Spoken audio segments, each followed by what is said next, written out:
वाह, पुराना सोना कितना शुद्ध होता था ना दादी। सोना आज भी शुद्ध है, उस पर अगर हॉलमार्क अंकित है। आप भी ध्यान रखें, सोना हमेशा BIS प्रमाणित ज्वेलर से ही लें। बिल अवश्य लें और जांच लें कि बिल पर अंकित और आभूषण पर अंकित शुद्धता समान है। अधिक जानकारी के लिए लॉग ऑन करें BIS.gov.in पर। देश की नई दिशाएं, तरक्की की नई राहें। दुकान बहुत खाली खाली लग रही है। अब क्या बताएं भैया, दुकान भरे में पूंजी लागत है। तुम स्वरोजगार क्रेडिट कार्ड क्यों नहीं बनवा लेते? स्वरोजगार क्रेडिट कार्ड? हाँ, वो गरीब आदमी जिसके पास अपना रोजगार है और जो थोड़ी बहुत बचत कर सकता है, इस कार्ड के माध्यम से अपनी क्षमता के अनुरूप बैंक से ऋण प्राप्त कर सकता है। क्या कह रहे भैया? स्वरोजगार क्रेडिट कार्ड बनाओ, अपना व्यवसाय आसानी से चलाओ। ये सूचना नाबार्ड द्वारा जनहित में जारी। नमस्कार, आकाशवाणी चंडीगढ़ से प्रादेशिक समाचारों के साथ मैं रत्तिका। पहले इस बुलेटिन के मुख्य समाचार। प्रधानमंत्री नरेंद्र मोदी ने कहा कि केंद्र सरकार देश में ही रक्षा उपकरणों के निर्माण के लिए अनुकूल माहौल सृजित करने की दिशा में निरंतर कार्य कर रही है।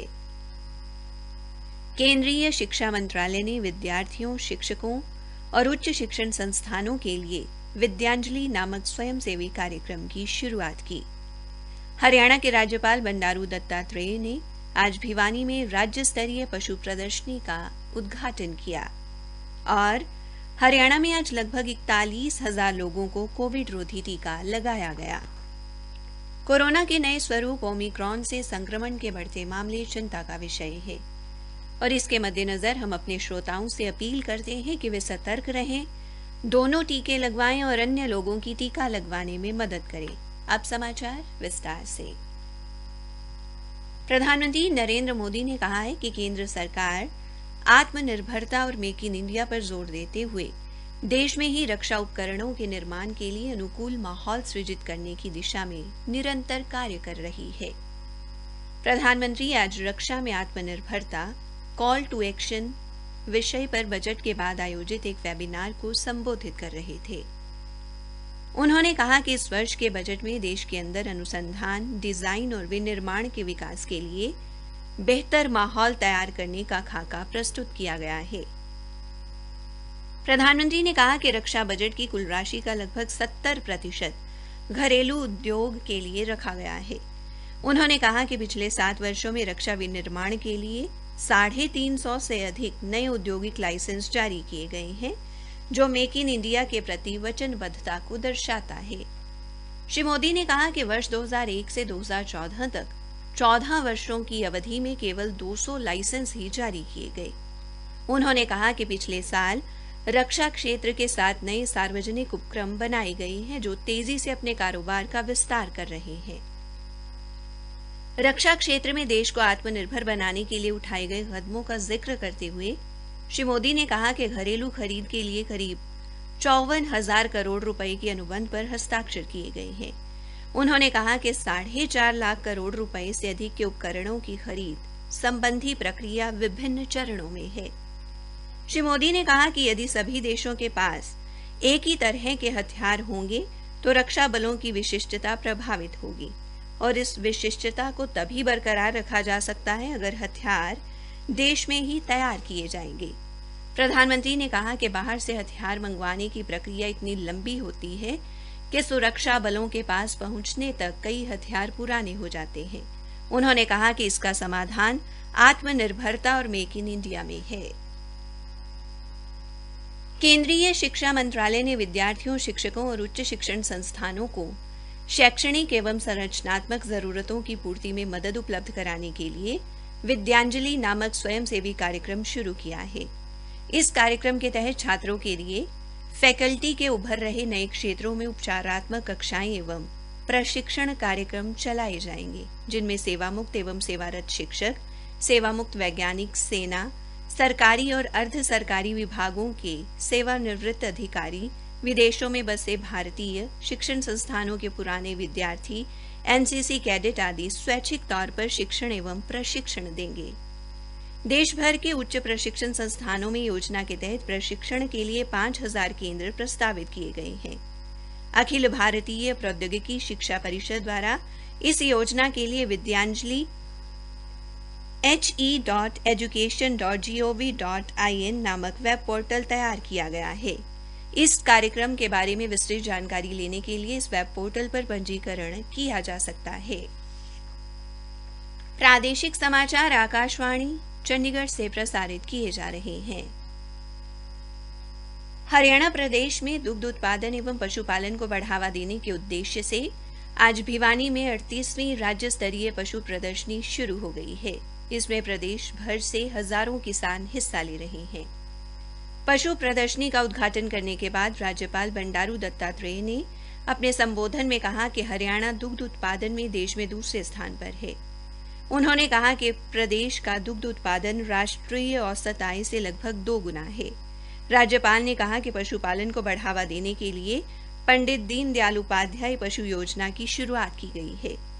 कृषि एवं पशुपालन मंत्री जयप्रकाश दलाल ने कहा कि दिनों तक चलने वाली इस पशु प्रदर्शनी में पशुपालकों व किसानों को पशुपालन से संबंधित नई तकनीकों और पशुओं की नई किस्मों बारे जानकारी दी जाएगी। निर्वाचन आयोग ने रचनात्मक अभिव्यक्ति के माध्यम से नागरिकों की भागीदारी को प्रोत्साहित करने के लिए राष्ट्रीय मतदाता जागरूकता प्रतियोगिता मेरा वोट मेरा भविष्य एक वोट की शक्ति शुरू की है। इसमें प्रतियोगिता की 5 श्रेणियां क्विज, स्लोगन, गीत, वीडियो और पोस्टर बनाना शामिल है। इस प्रतियोगिता में हर आयु वर्ग के लोग हिस्सा ले सकते हैं और प्रविष्टियां 15 मार्च तक भेज सकते हैं। हरियाणा में आज 2000 स्थानों पर 41,000 लोगों को कोविड रोधी टीका लगाया गया, जिसमें 18 वर्ष से अधिक आयु के 31,000 नागरिक और 15 से 17 वर्ष के 10,000 किशोरों का टीकाकरण किया गया।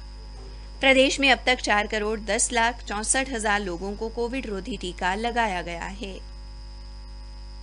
हरियाणा के विभिन्न जिलों में कोविड-19 के नए मामले मिलने का सिलसिला आज भी जारी रहा। पलवल जिले में आज जहां 28, फरीदाबाद में 22, हिसार जिले में 19 और यमुनानगर में 15 व्यक्ति कोरोना संक्रमित पाए गए हैं, वहीं कैथल जिले में आज कोविड-19 का एक मामला सामने आया है।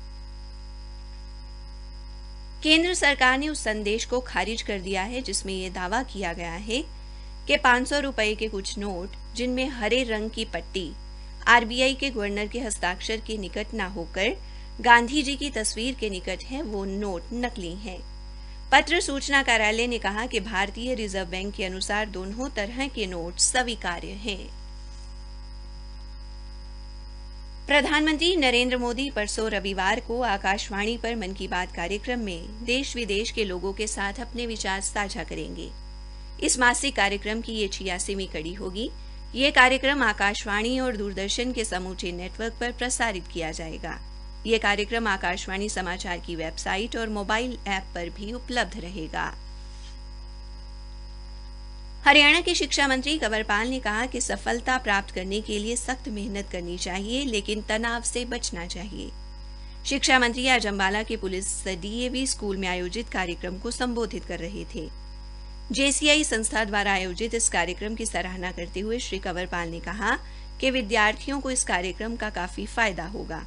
उन्होंने इस संस्था की शिक्षा क्षेत्र में गुणवत्ता सुधार के लिए किए जा रहे कार्यों के लिए भी सराहना की।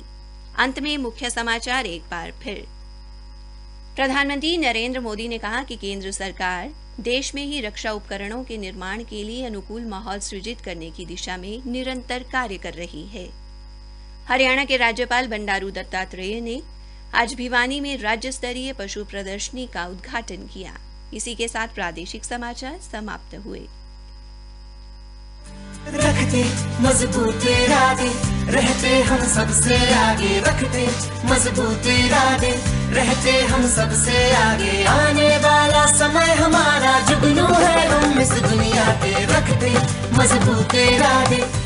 5 से 9 साल के बच्चे हर हफ्ते लें आयरन की सिर्फ एक गुलाबी गोली। सरकारी स्कूलों और आंगनबाड़ी केंद्रों में निःशुल्क उपलब्ध। एनीमिया मुक्त हरियाणा, राष्ट्रीय स्वास्थ्य मिशन, स्वास्थ्य विभाग हरियाणा द्वारा जनहित में जारी।